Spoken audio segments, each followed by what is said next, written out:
Welcome to the latest edition of USC Trojans Primetime Live here at the Voice of College Football. I'm Matt Zemek. He's Ethan Inman talking about the latest in USC football. And so the Trojans continue to land the really big fish in the pond, getting an elite tight end and another pickup from Southern California, building that wall, building that fence. And like this was one of the more celebrated recruits from the 2026 recruiting cycle. Not to diminish others, but like, whoa, this one got a lot of ink. And I think Ethan Inman, as we start our conversation tonight here at the USC channel and the Voice of College Football, I think that's like the first question. That's the first, I think, point of interest, that this it's a big splash, but this felt extra splashy, and it seemed to get a little extra national resonance. What do you think it counts for, that extra measure of national resonance at USC and across the country? Well, I think the reason why I got that extra national resonance that you mentioned is, number one, first and foremost, because of Mark Bowman's talent. A lot of the things that I have been seeing about Mark Bowman over the course of, the last few weeks leading up to his commitment and then after he committed, is that he is not just the best tight end in this class, but the best tight end in several classes, according to a lot of scouts. He is very, very talented, and that's not just in, blocking and some line work. It's a lot of his route running and change of direction. He's an elite route runner and an elite pass catcher, so he's a guy that you want involved in the offense. He's not a guy that you can, he's a big guy too. He's like, I think 6'4", 230, so he's got some size on him, but he's not a guy that you can just put in, the run blocking game and call it a success. He's a guy who you want involved in the passing game. You want him getting a handful of targets and, a handful of catches a game. He's not regardless of how many other talented receivers and talented running backs and other talented offensive weapons that you have in 2026, he's going to make an impact immediately, and you're going to want to get him some targets. So that's, I think, a big reason why, is because of that talent. He's gotten comparisons to guys like Brock Bowers, guys like Vernon Davis. So really, really, really high on this guy are a lot of scouts for sure. So that's a big reason why. I think also just because, like you said, it's another SoCal guy. I saw when he committed, USC had a little bit of fun with Oregon because they put a clip from Anchorman on Twitter, and it was another one of their cryptic tweets that they did, but it was kind of both celebrating their commitment and kind of, poking fun at Oregon for losing their commitment of a guy from Southern California. So, and yeah, it's just, I think people initially were kind of impressed with the kind of depth of USC's 2026 recruiting class, but they didn't have as much of a headline guy. They've been, pursuing Ryder Lyons, and that's kind of been seen as, maybe who their headliner is going to be. But then they go out and get Mark Bowman, and it's just a guy that it's like, wow, not only is USC getting all these like top guys who, and building like a class of guys who are like, maybe second or third tier top guys, but they got like one of the top guys, a generational guy at his position.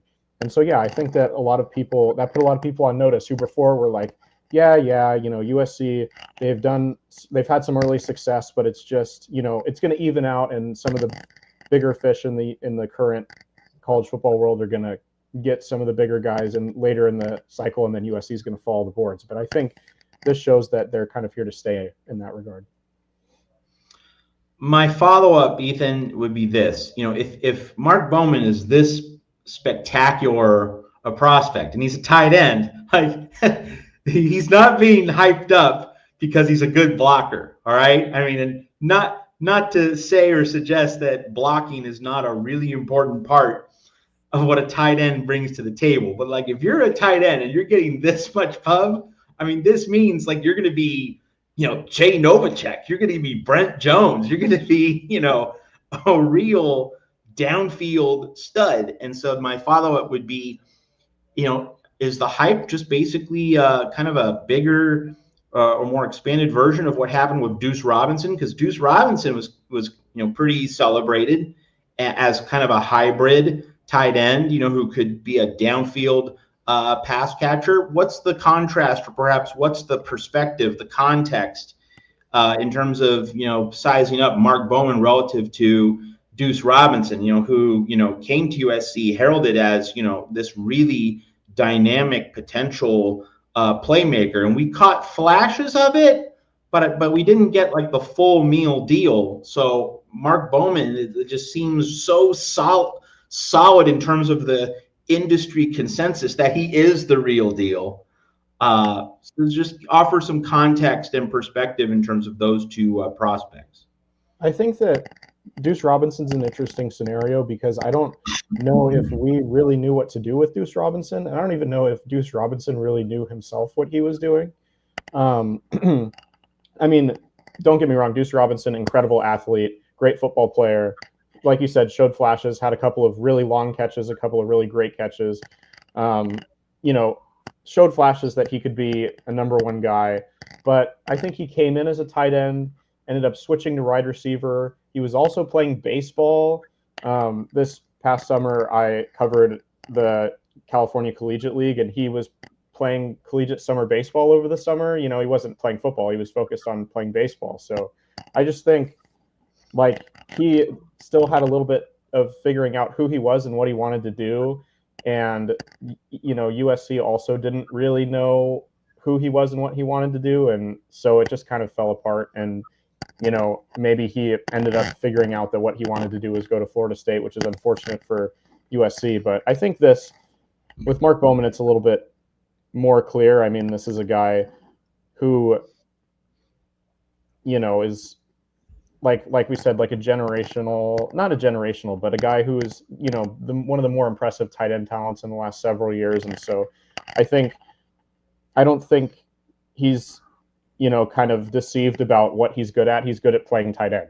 And I don't think USC is deceived about that either. I think that there's going to be a real emphasis on, Lincoln Riley kind of expanding the tight end's role in the offense, especially, even starting this year. That's something that I made a video for this channel on Friday right after the news broke, just a quick little reaction video that a lot of the viewers who are watching right now, I'm sure saw. And one of the things I talked about to watch in 2025 was just watch and see how Lincoln Riley incorporates more of the tight ends. Obviously, we don't have him here yet, so we don't have someone of his caliber yet. But, guys like Lake McCurry is a guy who's shown some flashes, and they've got a deep tight end room, even if they don't have a top guy like Mark Bowman. So just seeing how Lincoln Riley kind of changes the offense and gets the tight end more involved, because that's not something he's really done, I felt like, in his first few years here. USC, again, hasn't had a guy of Mark Bowman's caliber, like I said, but Lincoln Riley, and maybe this is part of why Deuce Robinson eventually switched positions, they just didn't know how, he hasn't really figured out how to incorporate the tight end. It's a lot of the running backs and a lot of the receivers, and especially a lot of the receivers. It's a lot of throws to wide receivers, it feels like. But so I think there is going to be more of a commitment this time around versus what there was with Deuce Robinson of we need to figure out how to get the tight end involved in the offense, because this is a guy who is very clearly a generational tight end and is very clearly, and I don't think he has any, doubts or, kind of delusions about him being something else. I think he knows what he is. So. One other aspect that you did bring up was that USC did a little rib poking toward Oregon.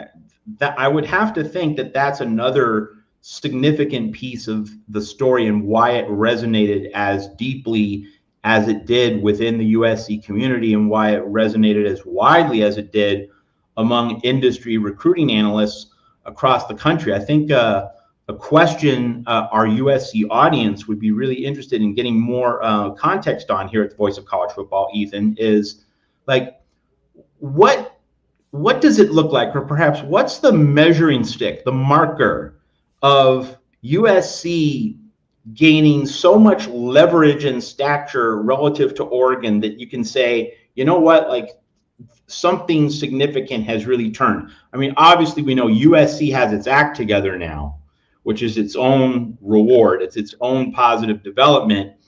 And a lot of people will say, okay, so USC is doing great and Oregon's doing great. But at what point, Ethan, I think USC fans would be interested in this, at what point does it begin to matter that USC is doing so well relative to Oregon that it changes the conversation in some way, that it kind of, USC has changed its own story, but when does that begin to have a negative ripple effect on Oregon, which in itself would be a positive additional ripple effect for USC? What do you think that looks like? Do you come at this in terms of numbers? Do you just say it depends on what happens on the football field this fall? How do you break that down? How do you work through that particular calculus? I think there's some things in the offseason that could affect that. I think especially if USC starts to directly recruit players who have decommitted from Oregon, I think if that's a pretty clear show that talented players are valuing one over the other if they're leaving Oregon and coming to USC. So if we see that, that's something to pay a lot of attention to for sure. I think, though, what you said about it being the football field, I think ultimately that's what's going to matter the most. I mean, you can get top recruits all you want, but what really matters to players and fans and coaches and everybody is the results. You have to be able to develop this talent. You have to be able to prove that, you're not just talk, that you can actually go and develop these top talent, these guys who are top talent, because top talent's not going to want to come if they don't become more talented, obviously.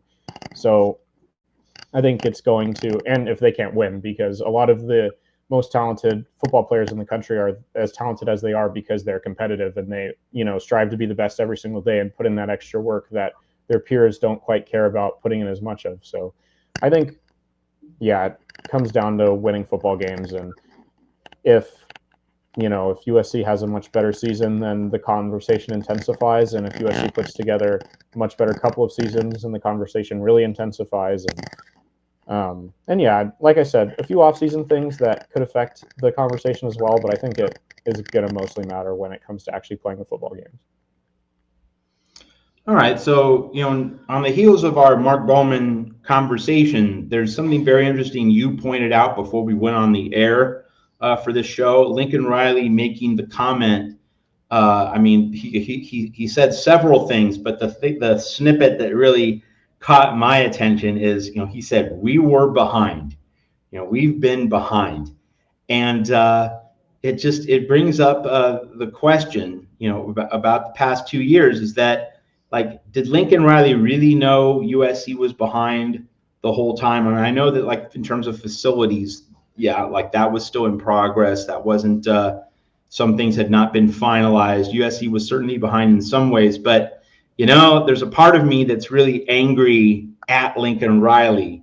If he's going to say, well, we were behind these past few years, it's not as though we were in the best position. And obviously, hiring Chad Bowden, was a central foundational element in engineering this turnaround. But Lincoln Riley's saying, well, I knew we were behind all this time. Lincoln Riley did things to make sure that USC was behind. Alex Grinch being number one, but also, he did not seem to be moving or adjusting late 2023, early 2024 in terms of the awareness of what it took to get USC back to the standard. If anything, it seems as though Jen Cohen had to force Lincoln Riley to make certain adjustments. So if Lincoln Riley's saying, as he recently did, we've been behind, we were behind, as though I was not placed in an ideal situation, there's a part of that seems to me Lincoln Riley trying to deflect blame to I didn't have the right situation. No, Lincoln, you didn't create the right situation. So Ethan, pull that apart. When Lincoln Riley says what he says, how much do you think it was just, he just didn't really read the industry. He wasn't reading the trends of where the business of college football was going? Or how much was it just, he's actually just kind of deflecting and he was responsible for USC being behind? What's the balance between those two viewpoints? Yeah, for sure. I just to give our watchers a little bit of context, you're referring to a tweet that I sent you a little bit earlier today.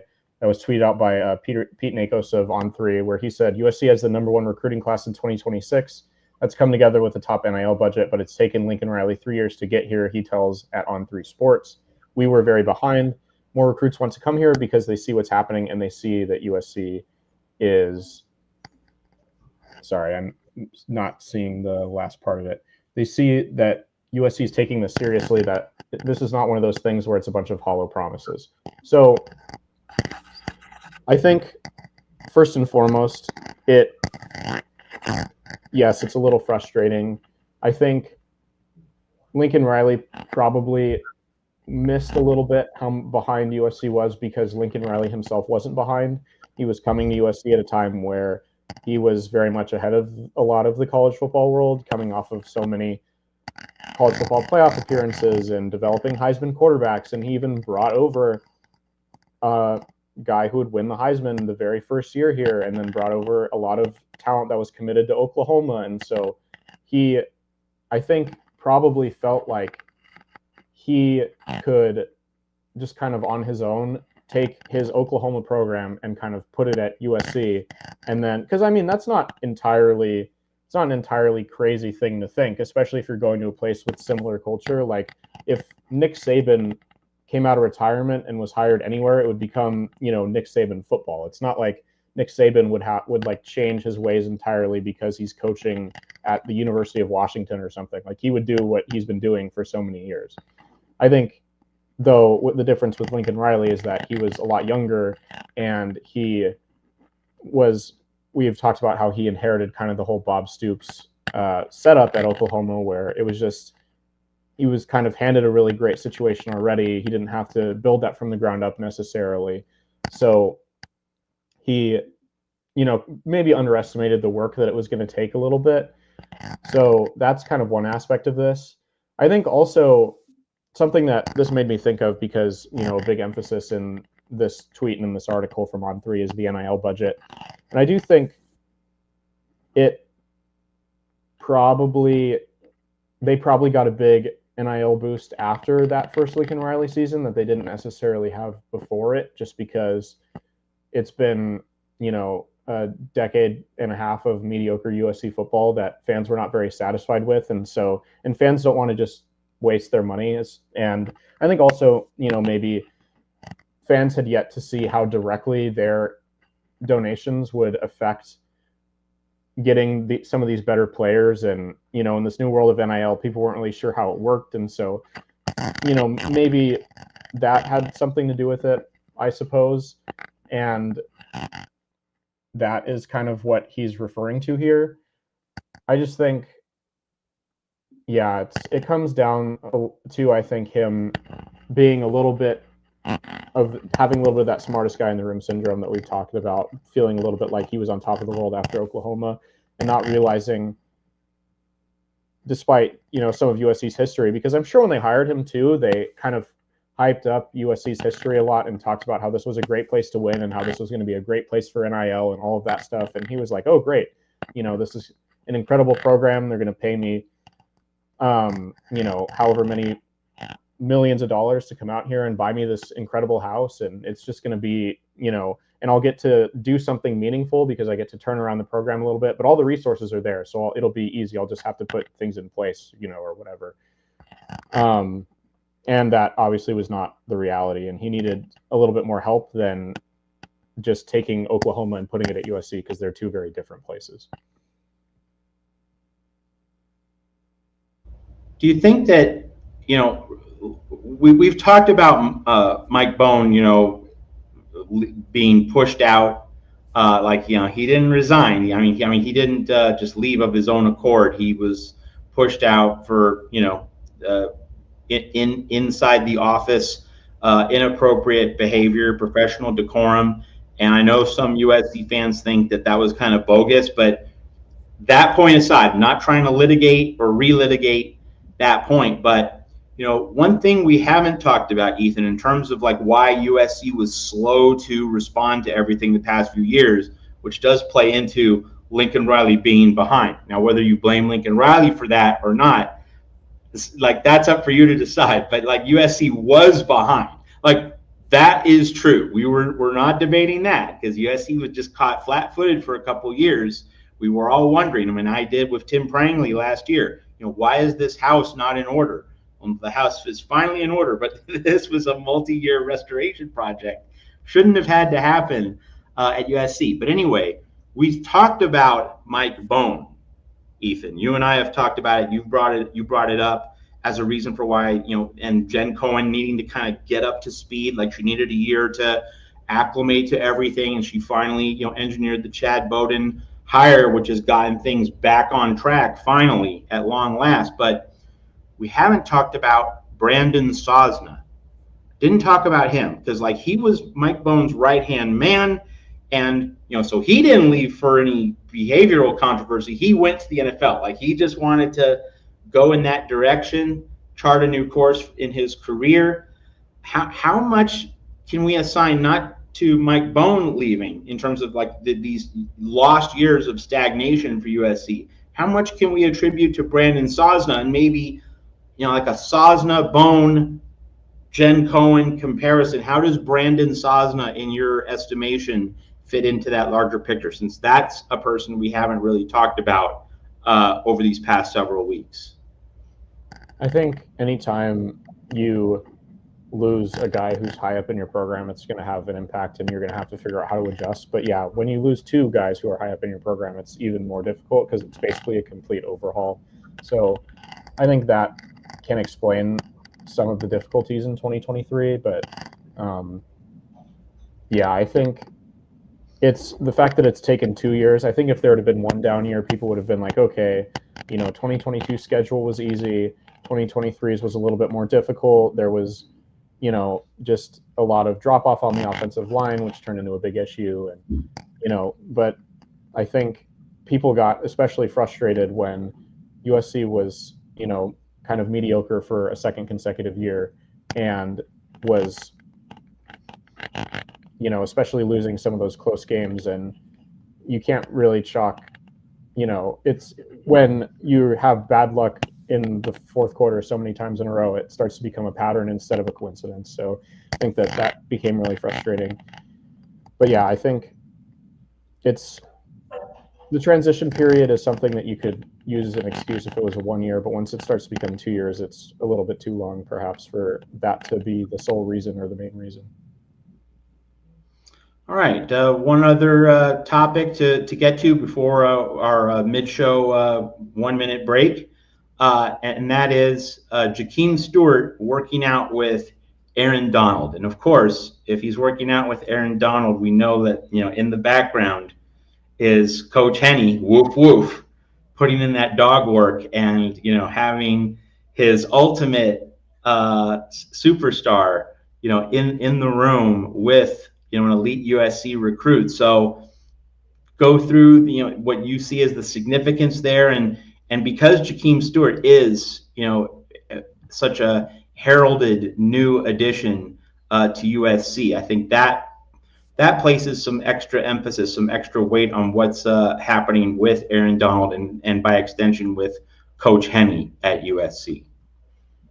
Yeah, I think with Jakeem Stewart probably gets a little bit less of the hype that he should, just because a lot of focus is on the 2026 class and what could, a lot of the hype, especially given that it's the off season and we're not quite ready for football in 2025 yet. People are hearing a lot of news about the 2026 recruiting class, so they're getting excited about that and kind of overlooking the 2025 class.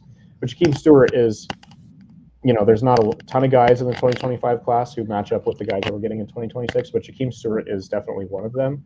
He's a super exciting guy for us to have at USC for sure. He was, top player in Louisiana, number one defensive lineman in the country. So, and that was obviously a big issue last year. We've talked to, kind of a big extent on the show about how the defensive line has struggled in recent years and the offensive line has struggled. And that was a big thing we talked about with the strength coach change and just general competitiveness in practice and, working on the size competing with the size difference that's in the Big Ten compared to the Pac-12. And so I think that he's a guy that should have a little bit more of USC fans' excitement. And I think it's a great sign that before he's even played a down of college football, he's working with one of the greatest, if not the greatest, defensive linemen to ever play the game. I mean, anytime you can get one of your youngest guys who you're just starting to develop in a room with one of the greats, that's something that you want to do immediately and want to be all in on. And I think that is the connections that Coach Henne should be using. I mean, he's a guy who worked in the NFL and worked with the Rams. And so anytime he can get these NFL guys to kind of inspire his younger guys and help develop his younger guys and help kind of give his younger guys a vision of like, this is what we want you to be like. We want you to have, because why shouldn't Jakeem Stewart shoot for having Aaron Donald's work ethic and Aaron Donald's workouts and Aaron Donald's, and eventually one day Aaron Donald's career? It's something that there's no harm in him having a really big kind of aspirations in that regard. So I'm really glad that Coach Henne kind of facilitated that. And I hope that we see a lot more of that, a lot of him bringing in some of his top guys that he had on defense there in LA. And I mean, it's so close too. It's LA. I mean, these connections should exist. So I'm glad to see that it's happening for sure. And I hope that Aaron Donald can pass on at least a couple of tips to Jakeem Stewart, because he's an exciting young talent and a guy to watch this fall for sure.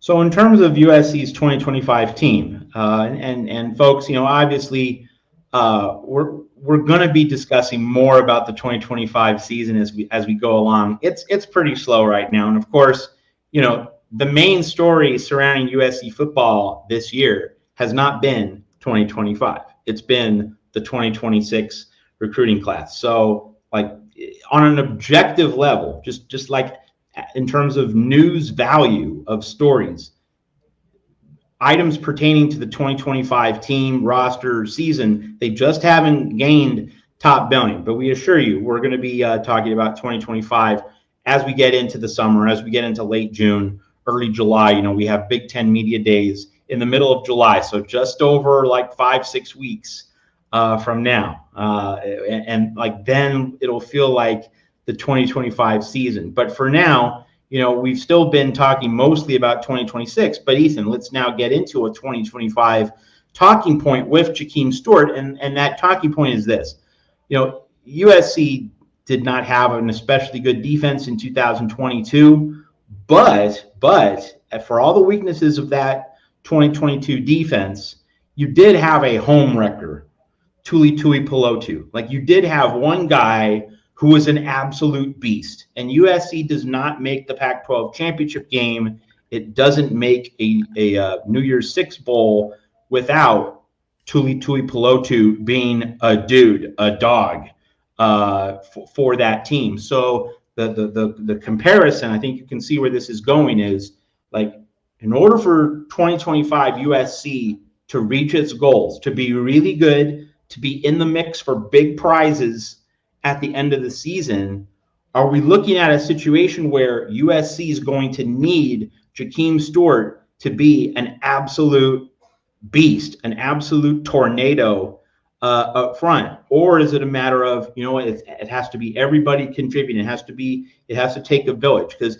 Tuli was pretty isolated on that 2022 USC front seven in terms of, like, he was the guy making plays. There really weren't a whole lot of others making plays. He had to do the work, and he did. Does USC have to have that one guy, or is it more realistic to think, it has to be a committee approach? How do you tackle that question? I think it would be super advantageous for USC to have one guy on the defensive line that is that home wrecker. I don't think if you're a USC coach, you're telling Jakeem Stewart that you're going to make him that guy, or that he has to be that guy, because I think that with the defensive line, there's a lot of guys who have a lot of size and have a lot of seemingly natural talent and just haven't shown it at the collegiate level yet, or are young, or just committed, like Jakeem Stewart. So I think you're hoping that at least one of those guys pans out and becomes an elite defensive lineman. I don't think it has to be Jakeem Stewart, because I think that there's potential for other guys to take on that role. I mean, that you've seen flashes from Cameron Fountain. You've seen the Jamal Jarrett commitment. got some other guys as well, such as the guy from, I'm forgetting his name, but he's from Kentucky. So lots of different defensive linemen that could potentially fill that role. And yeah, I mean, on Thule, he was kind of the guy that was a tough year for the defense. They didn't play a lot of great offenses, and so he was kind of able to make his presence known. I think that's not what you're going to see. I think that this is a much more well-rounded defense than 2022 because they have a lot of great players in the secondary. You have Kamari Ramsey coming back. You brought in a couple of, there's at least 2 or 3 guys at every position who seem like they're going to be solid college players. So I don't think that there needs to be a reliance on, if Jakeem Stewart specifically is not Tuli Pelotu, we will have a bad defense. But I don't think that you are going to, that's something that you're going to be trying to get out of your defensive line for sure, because you don't go out and get all of this kind of raw talent unless you're, and these raw guys who are big and strong and disruptive. And if you're not trying to develop that, and especially if you're doing the Aaron Donald link up, you want him to aspire to be Aaron Donald. You want him to aspire to be as great as he possibly can be. And especially working with a lot of these bigger guys, they're gonna make Big Ten offensive linemen have their hands full. So if he can kind of sneak through some of the windows that are created by these big defensive tackles that USC's been bringing in, then great, all power to him and all power to the USC defense for sure.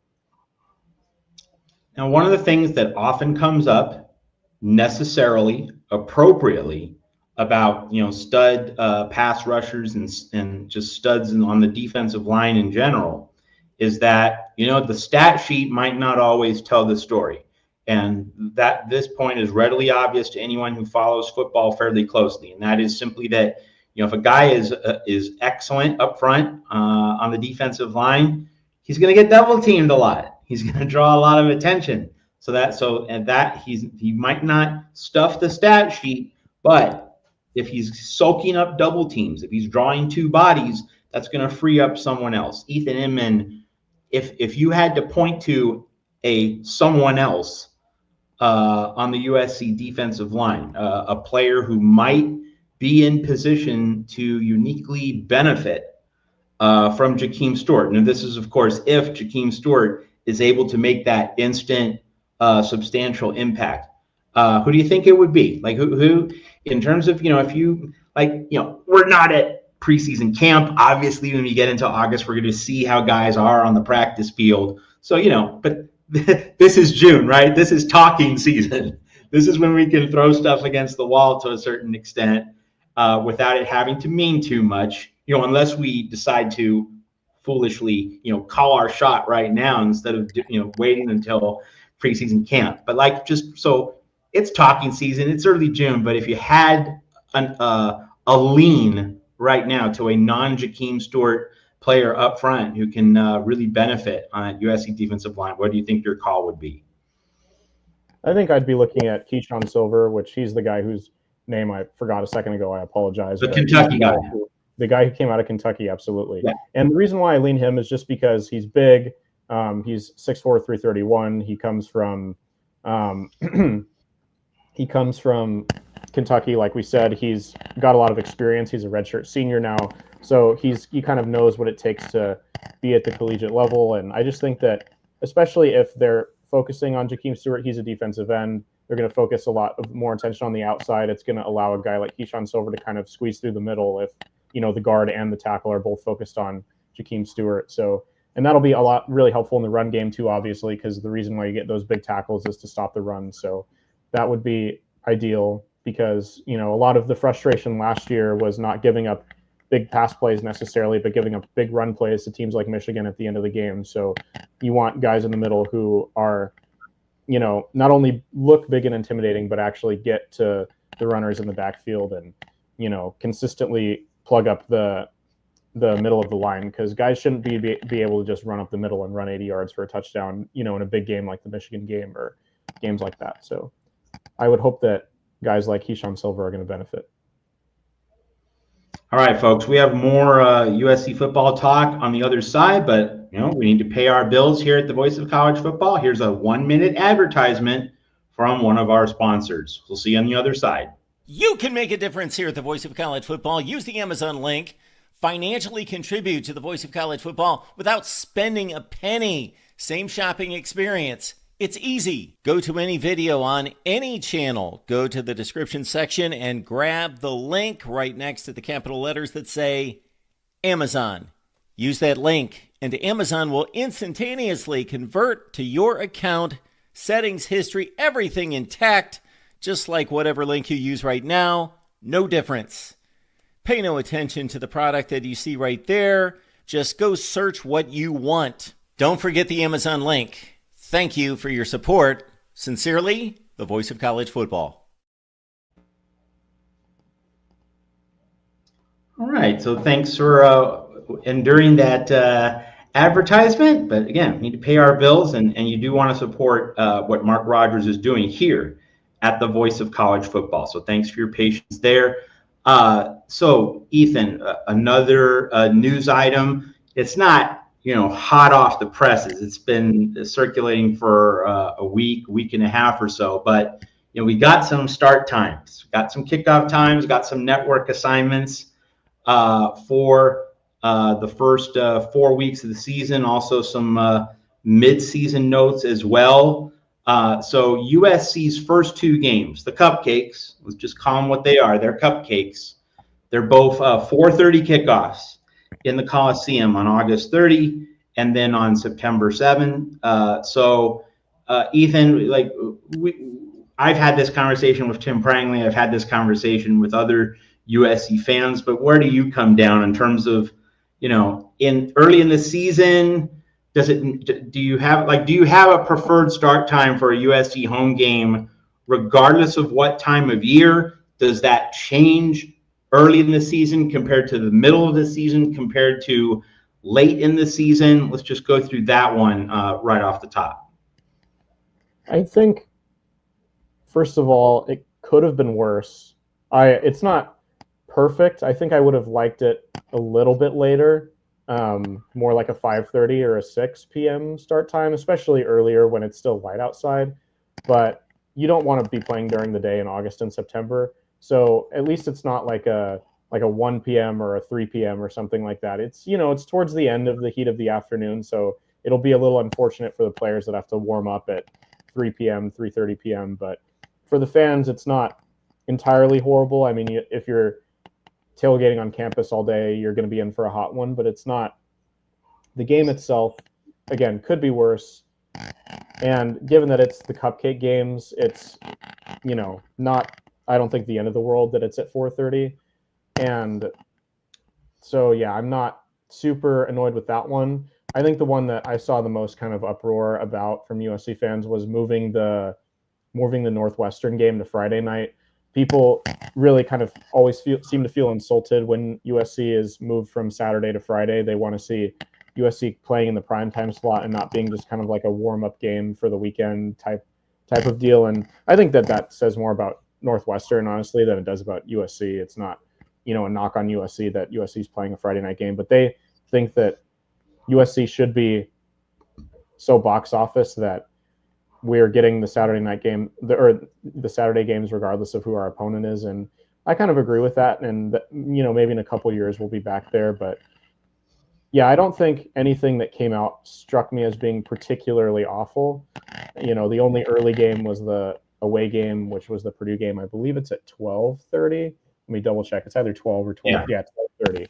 So, and people seemed pretty in support of the TV assignments as well. So not a ton to complain about. Again, if you want to get super nitpicky, maybe moving it back another hour would be great. But again, for a cupcake game, I've sat through worse. I went to a couple of 1 p.m. games and 3 p.m. games in August and September, and those are no fun. So at least, the first hour might be hot, but it's going to cool down for the last couple of quarters. And that's kind of when you want to keep fans in the seats anyways, especially at USC with a lot of the students who have a tendency to come for the party and then leave, when the blowout starts. At least, when halftime rolls around and hopefully USC's already up by 30 points, it'll be a nice night to sit, and that'll hopefully incentivize people to stick around as it cools off.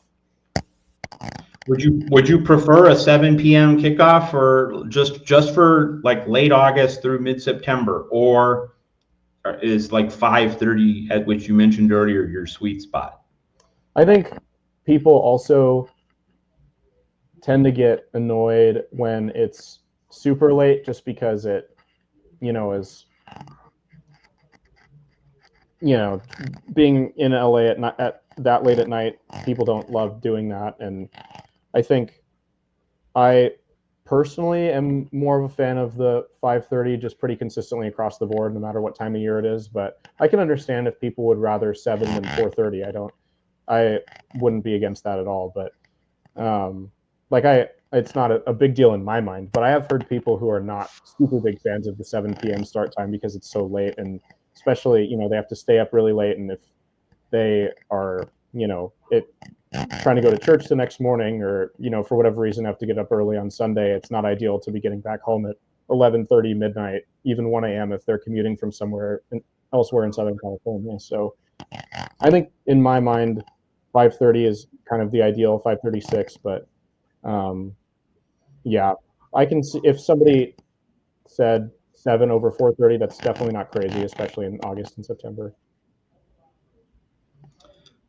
In terms of the other USC schedule notes, there's going to be a road game at Iowa, and they haven't officially announced the start time there, but that's going to be a noon or a 12:30 game, but that's in November. So that's great news for USC, indisputably, because you're not playing the early game, that 11 a.m. Central Time, 9 a.m. Pacific. You're not playing the body clock game, but you're also not going to Kinnick Stadium at night. So USC avoids the two worst case scenarios there, mid-afternoon, early afternoon Pacific, mid-afternoon Central. That is exactly the time slot you want for Iowa in November. As for the Northwestern game, here's a note. That's November 7, all right? The World Series will be over by that time. And we all remember a year ago, USC played Rutgers on a Friday night, and it coincided with Freddie Freeman's grand slam in the bottom of the ninth in game 1 of the World Series. So USC fans had to choose, and there are plenty who were watching the Dodger game on their handheld devices inside the Coliseum. We're obviously following the action. So there's no conflict with the World Series this year for a Friday game. So that's at least a small breadcrumb of relief. The other point I would make, and Ethan, you're right. Like, Alabama does not play Friday night games. Ohio State, Oklahoma, Texas, they do not play Friday night games. So it is kind of an insult, yes. But here's the silver lining, is that USC gets an extra day of rest for the remaining big games on the schedule later in November. So, and because USC is now in the Big Ten, and because the logistics and the travel are bigger deals, getting that extra day of rest could really work to USC's benefit down the line. Let's go back to the Purdue game. So that's a CBS game, early afternoon. The point I have to keep coming back to is, USC flying to the middle of Indiana in September, they're going to have to fly back to South Bend 1 month later. Like people might be annoyed at me for banging that drum, but with that Purdue start time being official, okay, I promise this is the last time I'll talk about that until September 13 or until game week. All right. I won't keep mentioning it through June, July, August, but this is the last time to mention it. Just, if USC is going to the Big Ten, and I know that when you collect a big pile of television money, you're doing what the television networks want you to do. But that said, if you can't at least insist on a few very specific protections, there are a few Big Ten teams that will occasionally play Notre Dame, Purdue being one of them.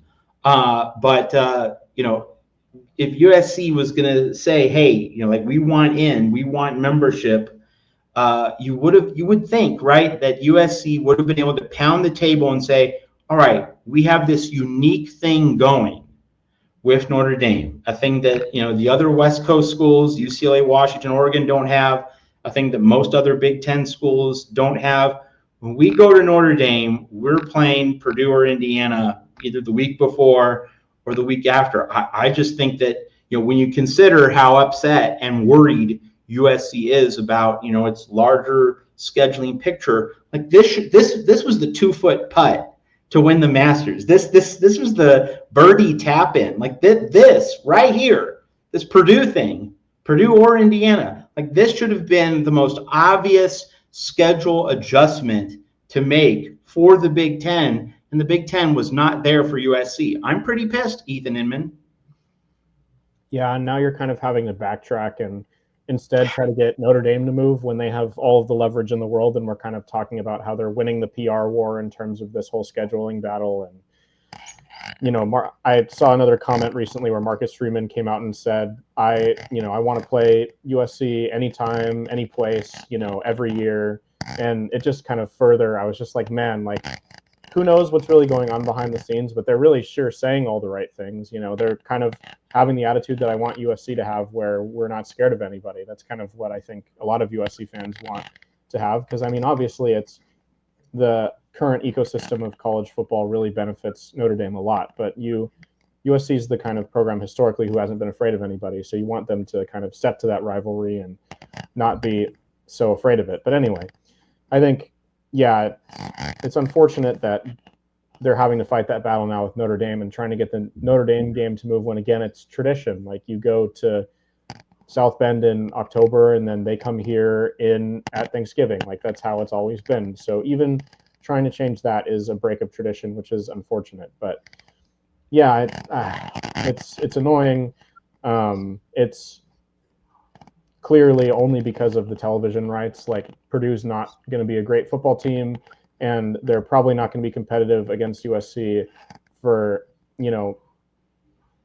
9 out of 10 years that USC is in the Big Ten. Going forward, at least the way it seems both programs are trending and how both programs have done historically. So you are gonna that game's going to keep getting scheduled in September.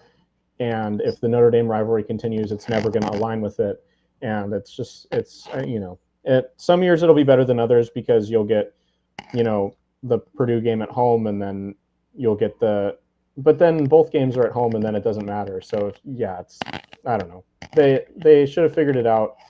And I just hope now they can, even though they chose the more difficult path, obviously, by trying to figure it out with Notre Dame, that they can work something out, because you don't want I've always said that the whole, oh no, we have to go to Indiana twice is like an annoying excuse. And so I hope that, if that ends up being the excuse for ending this historic 100+ year rivalry, and it's a genuine excuse in some senses, but again, like you said, it's something they could have handled from the beginning. So if that ends up being the reason, that'll be really unfortunate, and it'll break a lot of USC fans' hearts and a lot of Notre Dame fans' hearts as well, who have just watched this rivalry for decades and have loved kind of the annual tradition of keeping it up. So be a really weak excuse, and I hope that doesn't happen. Yeah, one thing that has to be said, and like obviously Marcus Freeman is able to say, because his team made the national championship game, Notre Dame's an ascendant program right now. Like, Marcus Freeman is in a position where he can kind of puff his chest and say, well, we'll play USC anytime. And so, to a certain extent, Notre Dame has the high ground because Notre Dame's not trying to back out of this series. We can admit that. But let's also apply some sanity here in terms of, let's not say that Notre Dame is just like the most upstanding, morally correct, virtuous program. Notre Dame gets to carve out its own schedule. Notre Dame, by being independent, which, by the way, like, if I'm thinking about this from a Notre Dame perspective, of course I'm staying independent. Why would I join a conference? I get all the revenue. I don't have to share it with anybody. So, like, it makes sense for Notre Dame. It's smart for Notre Dame. I'm not knocking Notre Dame's decision, but I'm just saying it is easy for Notre Dame to say, well, we'll play USC anytime, anywhere. Like, we'll take on all challenges, when by virtue of not being in a conference, you can arrange your schedule in a very particular way. That's something Notre Dame has that no one else, no other prominent school. BYU was an independent for a little bit, but really Notre Dame has always been in its own unique category in terms of being able to create its own schedule. So I'm not saying Marcus Freeman's a hypocrite. I'm just saying it's very easy for him to take the high ground. There's nothing bad with taking the high ground, but it's very easy and convenient for him to do that. Like, there's no downside, there's no risk for Marcus Freeman to say what he said. USC is undeniably in a much more difficult position made tougher by dumb BS such as having to fly to West Lafayette to play Purdue in September, and then 5 weeks later you have to fly back to South Bend, the middle of Indiana. Notre Dame does not have that problem, so it should definitely be mentioned in terms of the larger scheme of things. All right, so Ethan, since we're talking about times and schedules, some games early in the season have been released in terms of the particular TV assignments. One of the big stories in the Big Ten, it's not a USC story, but Ohio State playing Texas in week 1 on Fox Big Noon Saturday, and I get the obvious point that you don't have a full day of tailgating if you're an Ohio State fan. The game's at noon. Like, you can't really have a lunch tailgate. It's basically a breakfast tailgate. You can't get a few extra beers in the system. You can't chat for a few extra hours with your buddies. You're just going into the stadium right after noon. So I get that, but you're making gobs of money from your television arrangement from the Big Ten, and Fox Big Noon gets huge ratings. Like, it gives your program a platform. Should Ohio State fans and any other Big Ten fans upset at the Fox Big Noon slot? Like, are they just carrying this gripe too far, or should they really be as offended as I sense they are? Well, I've kind of always been an early riser myself, Matt, but I always think that the kind of morning/afternoon, game hate is a little overblown, unless, you're playing in a place like LA where you're playing when it's super duper hot outside and it's like August or September, then I get it. But, in terms of, I don't know, breakfast tailgates are fun. I think the best food that I've ever had at a tailgate was this past season. I had a couple of early tailgates because USC had a couple of early games. I think it was the Wisconsin game and then also the Nebraska game. Both times I had breakfast burritos, and hands down, best tailgate food I've ever had. If you haven't ever had a breakfast burrito tailgate, make sure that you do it this season. You might have to do it for the Purdue game, which is not a home game, and you might have to make it at your house before you turn on CBS and probably yell at the screen because a lot of people don't like the CBS coverage. But I think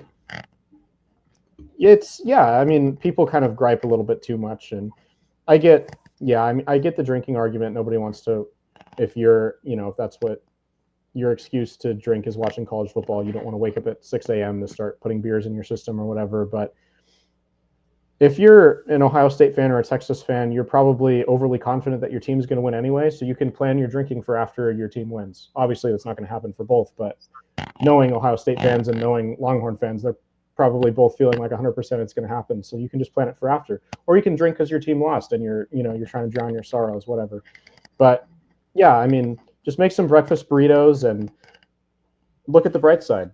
And, maybe that I guarantee that after you have a couple of breakfast burritos in your system, you'll feel a lot better about your team having Big Noon kickoff.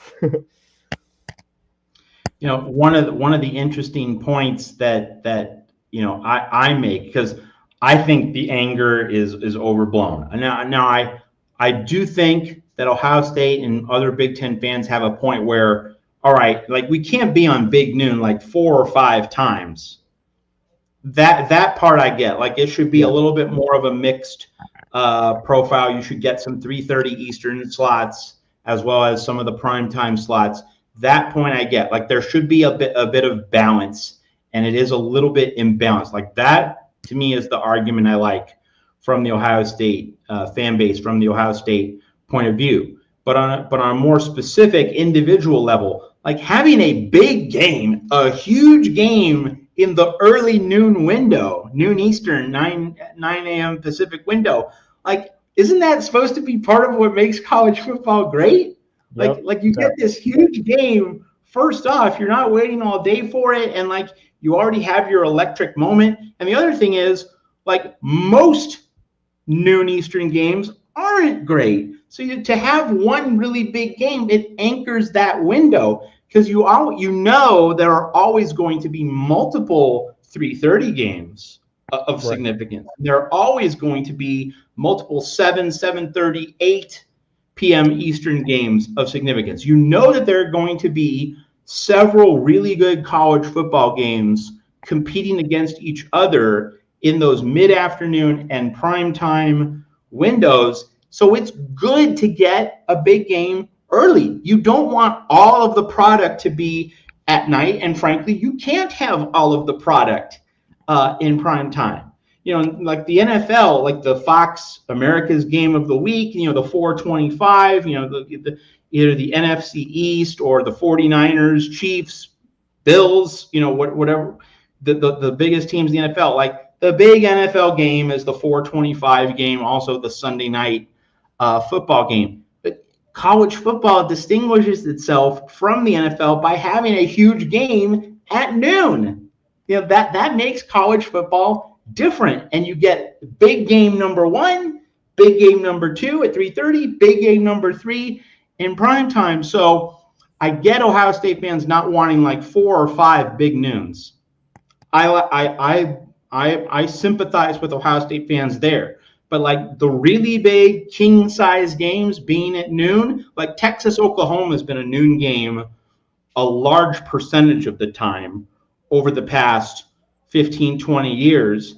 I don't seem to recall Texas or Oklahoma fans having a really hard time with that. Now, I know Oklahoma fans like playing more night games than 11 a.m. games in general, but the Texas game being early hasn't seemed to be a problem. So, Ethan, like in terms of your college football tastes and preferences, I would have to think that, and you said you're an early riser, like it's good to have big games in each of the day's time windows, right?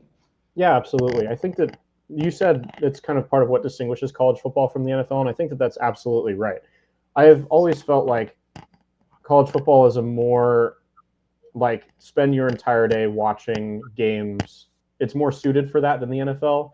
You know, maybe that's just, you know, my upbringing and the TV providers that I've had, but I feel like with kind of all the blackout rules that the NFL has, and you know, just the way that national TV scheduling has worked over the years, I might not always have a game to watch at 10 and at 1 and at, you know, I've been on the West Coast, so that's why I'm saying 10 and 1 and 5:30. But you know, if it's 1 and 4 and 8:30 on the East Coast, whatever, it's same difference.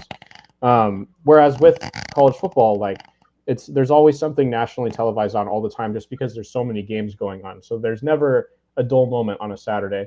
And kind of like you said, like right when you wake up, that's when you're the most excited. I wake up and I'm like, oh, it's Saturday. It's, you know, I've just had a long week of whatever, school, work, and now I can just kind of decompress and watch college football. And the game that I'm naturally going to be most excited about is the first one that I can put on. If it's, you know, Nebraska, Iowa, and both teams are, you know, have about as many wins as they do losses on the season, it's going to get a lot more of my excitement than if that game was at, you know, 1 o'clock or 4 o'clock on the East Coast. Then I might not turn it on because there's probably a better game on than that one. But if it's the game at 9 a.m., then it's the first college football game I can watch. So it's going to get more of my excitement than that a game of that caliber normally would. So yeah, for a big game, I think it only benefits you, gets even more excitement. And yeah, people are so down on mornings, and I get that you want to sleep in a little bit after the work week, and I get that you want to have a bit more of a ramp up for your tailgating and all of that stuff. But especially if it's one Saturday out of your whole year, I get the whole 5 Saturdays argument, a little annoying. But if, you know, it's just one time that you have to go to bed a little bit earlier on Friday night, have breakfast burritos instead of burgers and hot dogs, and, you know, but again, you get to wake up and know that in a couple of hours you get to watch Ohio State take on Texas. Like, there's nothing better than that feeling, I don't think, in my mind. Like you said, you don't have to wait around all day and, you know, watch a couple of bad games on TV, and you just get you go to bed on Friday night and wake up on Saturday morning excited because the next thing that you're doing is going to see your favorite team play college football. So, yeah, I mean, I think just look at the bright side, look at some of those benefits. And again, if you get scheduled for 5 games, then I can see you can start to complain. But just, look at the bright side and have some fun with it. You can complain to the TV networks a little bit for being greedy and all that kind of stuff. I get that. But, we don't have to. You're just ruining it for yourself if you're always caught up in what the TV networks are doing and how that's negatively affecting you. Just try to turn it around and have a great time. And I think that you can. There's a lot of things you can do with a morning game. We had a little Monty Python here on the Voice of College Football. Always look on the bright side of life. Ethan Inman dropping that turn of phrase a few times. All right, Ethan, a simple question. Now, you can just think about the answer while I kind of go off on a little digression here. But Ethan, the question is, what's your biggest gripe with college football scheduling? So I'm going to offer a little bit of context before I bring you in for the answer. One thing that has struck me, and hey, I'm going to date myself here, but I've been watching college football since 1981. The 1981 Gator Bowl, North Carolina, Arkansas. That's the first college football game I ever remember watching. So I've been watching this sport for over 4 decades, all right? The thing that always kills me, Ethan, and everyone watching here at the Voice of College Football is, as much as college football has been different from the NFL, especially with, the noon Eastern games that we've just talked about. As much as college football is and has been different from the NFL, it's the same as the NFL in this regard. Standardized game windows, noon, 3:30, 7:30, 8. Like just the consistent blocks across the day. And then also the 10:30 Eastern game, if you want to carry that through, the late night window. It's such a mystery to me, Ethan. And I mean, people will say TV contracts, but hey, TV contracts can always be reworked. They can always be renegotiated between and among parties. It's always struck me as just the most unusual thing that we don't have a regular 1:30 Eastern game window each week. We don't have a regular 5 p.m. Eastern, 2 p.m. Pacific game window. And we don't have a regular 9:30 Eastern, 6:30 Pacific game window. And I say that for reasons that I think you, Ethan, and the audience can readily grasp. Is that, let's say Fox comes in with big noon Eastern, 9 a.m. Pacific. Why isn't ESPN or ESPNU, ESPN2, like ESPN and ABC, Disney, they have all these channels. Why don't we have a regular 1:30 game that's right between big noon and 3:30? Because that way you have staggered starts, so you're not trying to catch the end of every game at the end of the 3 standardized windows. And you're not having 4 or 5 really important games all going down to the wire at the same time. If you have 3 or 4 1:30 Eastern games and 3 or 4 5 Eastern games and 3 or 4 9 or 9:30 Eastern games, you have these staggers. It's like the Sweet 16 in college basketball in the NCAA tournament. Why just have these games start a half hour apart? And if the game that starts a half hour, the regional semifinal that starts a half hour later, goes really quickly or rather goes very slowly, you can have the 2 games, regional semifinal games, ending pretty much at the same time. Why not do like a 1-hour stagger so that you're guaranteed to be able to watch the second half of one game, and then you watch the end of that game, and then when that game is done, then you're at halftime of the other game and you can watch the second half of that one. So it carries over to college football, that you get to watch the full big noon game, and then you're going to be at halftime of a 1:30, maybe a 2 Eastern window, but you get the point. 1:30, 2 o'clock, pretty much in the middle between noon and 3:30. Like that's the thing that just absolutely slays me about college football scheduling. So I've said my part, Ethan, your biggest gripe about college football scheduling as you have personally experienced it? I think you make a really good point, and I think your point about, college basketball is a really good one, because that is one of the great things about March Madness is like starting at 9 a.m. and basically all day there's just a game starting like every 30 minutes to an hour. So if you wanted to watch March Madness all day and, just kind of check off the games on your bracket or whatever you do with March Madness, like you have a full day to do it and there's no breaks, and you can have a game on pretty constantly in the background of whatever you're doing or whatever. So yeah, I totally get that point, and I agree with you there. I think for me, I would love to see a little bit more of just college football trying to establish itself a little bit in a little bit of a traditional scheduling. I think that's something that the NFL has done really well in recent years, is make their one game that's on Thursday night or on Monday night, or even sometimes on Saturdays, and towards the end of the season after college football is over, they make those like actually desirable games to watch. And I think the reason why for USC it's an insult to play on Friday night, it's because historically college football just puts kind of the nothing games on Friday nights or Thursday nights or whatever, just because it's people want to watch college football, they'll be watching anyway, or otherwise they'll be going to a high school game or whatever, because high school is for Friday and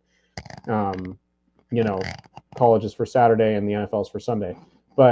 And so I'm not saying like take the college schedule and start spreading it out evenly over the week. That's not what I'm saying at all. But if you just started maybe putting one or two bigger games on at times or on days that were a little bit differently than normal. It doesn't have to be the biggest game. It doesn't have to be Ohio State, Texas, but just start making college football a little bit more readily available at kind of a larger diversity of times. I think that it would start to kind of get rid of the stigma that like if you're not at 3:30 on Saturday, that means that the college football world doesn't care about you. And again, it's something that the NFL has done a decent job of doing. I think that they're still working on Thursday night a little bit, but Monday night's a great time to watch an NFL game. And Thursday night has the benefit of just being kind of the start of the football weekend. So I don't know. I think if they can stop making games compete with each other so much, and whether that's doing like you said and spreading it out a little bit more, or just making a little bit more availability for people to watch games at different time slots, I think that only benefits them, because it just makes, who doesn't want more college football?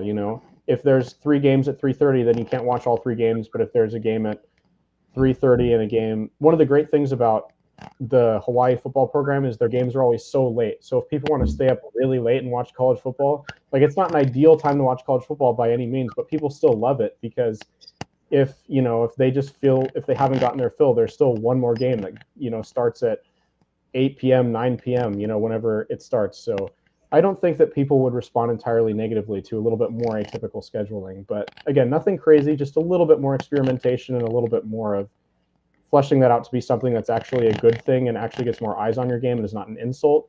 They can figure out how to work that. I think that'd be good for the game. Ethan, I have a deep nostalgic ache, a very deep longing for that Hawaii game on the first Saturday of December, last Saturday of November. At the end of the season, you get that high profile. It was often a high profile game. A team that a power conference team that's concluded its regular conference schedule, but they go to Hawaii for what was like a 13th. It was an added game. They request a waiver from the NCAA to play that extra game in early December, and ESPN used to carry Hawaii games. Sadly, that doesn't happen nowadays. But just you get that one last game, and it's from the islands late at night while it's in December, cold in most of the country. Not so much in LA, of course, for the USC fan base, but still, like that, there's a very special place in my heart for that late Hawaii game. All right, so we're winding down here. And so before we close, some housekeeping. So, I did a call-in show with Tim Prangley last year, got a great response from it. Here at the Voice of College Football, there have been consultations behind the scenes, and it's felt, hey, we should be doing a call-in show. We should be taking your calls. We will pull you up here on StreamYard, as opposed to, not taking like a numerical call. There's going to be a StreamYard link that we'll send you in the chat, and that way we can just pull you up to talk to you on camera. That's basically your call.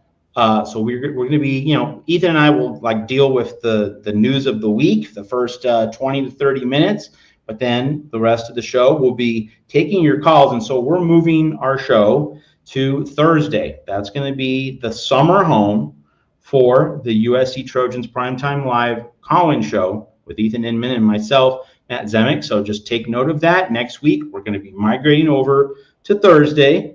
All right.